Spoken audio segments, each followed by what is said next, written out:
আসসালামু আলাইকুম বন্ধুরা, আশা করি আপনারা সবাই ভালো আছেন। আজকে আমরা বাংলাদেশ কতটা শক্তিশালী এই সম্পর্কে জানবো। 2024 সালের গ্লোবাল ফায়ার পাওয়ার অনুযায়ী পৃথিবীর 37তম শক্তিশালী দেশ বাংলাদেশ, এবং 2024 সালে বাংলাদেশের সামরিক বাজেট $7 বিলিয়ন।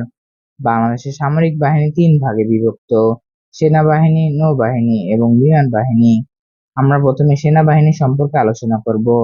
বাংলাদেশে অ্যাক্টিভ সৈন্য রয়েছে 1,63,000, রিজার্ভ সৈন্য রয়েছে 0টি, প্যারামিলিটারি রয়েছে 68 লাখ, টোটাল সৈন্য রয়েছে 69,63,000, যুদ্ধ ট্যাঙ্ক রয়েছে 320টি, ভেহিকলস রয়েছে 13,100টি, সেলফ প্রোপেল আর্টিলারি রয়েছে 27টি, টাওয়ার আর্টিলারি রয়েছে 437টি, এমএলআরএস রয়েছে 71টি।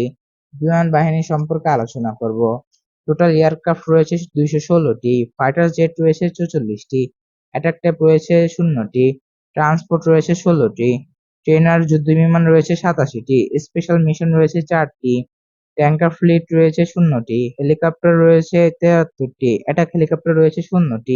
নৌবাহিনীতে টোটাল যুদ্ধজাহাজ রয়েছে 117টি, এয়ারক্রাফট ক্যারিয়ার রয়েছে 0টি, হেলিকপ্টার ক্যারিয়ার রয়েছে 0টি, ডিস্ট্রয়ার্স রয়েছে 0টি, ফ্রিগেটস রয়েছে 7টি, করভেটেস রয়েছে 6টি, সাবমেরিনস রয়েছে 2টি, পেট্রোল ভেসেলস রয়েছে 55টি, মাইন ওয়ারফেয়ার রয়েছে 5টি। 2030 সালের মধ্যে বাংলাদেশ অনেক শক্তিশালী হবে সামরিক দিক দিয়ে। এরকম আরো ইনফরমেটিভ ভিডিও পেতে লাইক, শেয়ার এন্ড সাবস্ক্রাইব করে আমাদের পাশে থাকুন। দেখা হচ্ছে পরের ভিডিওতে। আল্লাহ হাফেজ।